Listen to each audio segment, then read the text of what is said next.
Salut, bienvenue sur un nouveau tuto de Tavares et Fils. Aujourd'hui, on va voir comment on peut purger un radiateur. Alors voilà, moi, quand je purge un radiateur, en fait, je démonte tout dans la maison. J'attends l'été, comme ça, je ne suis pas obligé d'éteindre toute la chaudière.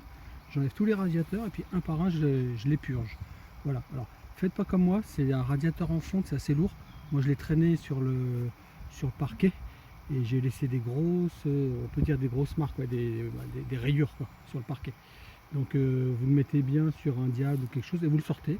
Et là maintenant on va le nettoyer. Voilà, donc on va préparer notre solution pour purger notre radiateur et le nettoyer un petit peu. Donc on est toujours chez Tavares, on est toujours adepte de la chimie. Chimie un peu brutale, il faut bien le dire, un peu agressive, mais au moins ça nettoie. Voilà. Un truc pour nettoyer le chlore et le brome à l'intérieur du radiateur. Ensuite, on est toujours sur du pH-, donc ça c'est extrêmement corrosif. Mais au moins, on est toujours sur la même logique, c'est que ça va nettoyer, hein, ça va bien décaper. Voilà. Voilà, un décapant spécial fer. Donc là, c'est très corrosif, hein, très corrosif, donc faut en mettre, mais bon, pas forcément trop non plus. Voilà. Et puis on va profiter de notre nettoyage, toujours pour mettre de l'anti-rouille à l'intérieur du radiateur, parce qu'on ne sait jamais, hein, on ne sait pas trop, mais comme il y a du liquide, ça pourrait rouiller à l'intérieur. Chez Tavares, c'est chimie brutale, hein, et force brutale aussi, hein. Donc on va taper, hein, on va serrer.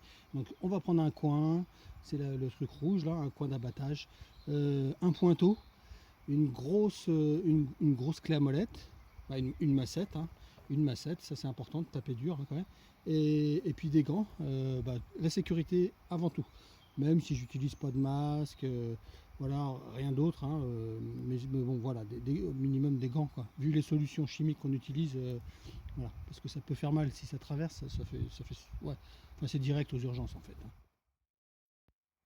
Voilà, donc on a versé tous nos produits chimiques, donc là on a notre solution, c'est ce qu'on va balancer dans le radiateur. Donc voilà, donc on remue, et une fois qu'on a une réaction d'électrolyse qui se produit, voilà, alors faut pas remuer trop longtemps parce que ça peut nous péter à la gueule quand même, hein. Donc quand on a l'électrolyse qui se produit, normalement ça doit devenir un peu blanc, aqueux, bon vous voyez ce que je veux dire, quoi, un peu trouble quoi. Est-ce que c'est bon là, Pedro? Bah ouais, carrément. Enfin ça m'a l'air un peu transparent quand même, donc regarde quand même. Faut continuer. Voilà, donc là ça fait quand même 35 minutes que je touille, quoi. Je suis un peu fatigué, mais en tout cas il y a une solution bien laiteuse. Alors je vais arrêter parce que justement je veux pas que ça nous pète à la gueule. Mais voilà, donc là ça va bien attaquer le chrome, tout ce qui est brome aussi à l'intérieur du radiateur. Donc ça c'est nickel. Ça, quand vous avez ça, c'est bon, vous pouvez arrêter, hein. Ok, bon, là on va bientôt purger, mais avant tout on va profiter qu'on a démonté le radiateur pour un peu nettoyer le pas de vis. Donc on va le faire à l'ancienne, comme faisait le grand-père Tavares, c'est-à-dire force brute. On y va.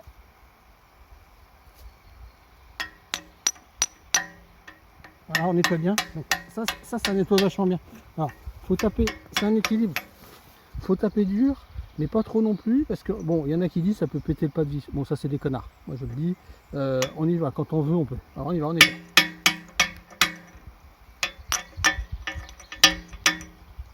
Voilà.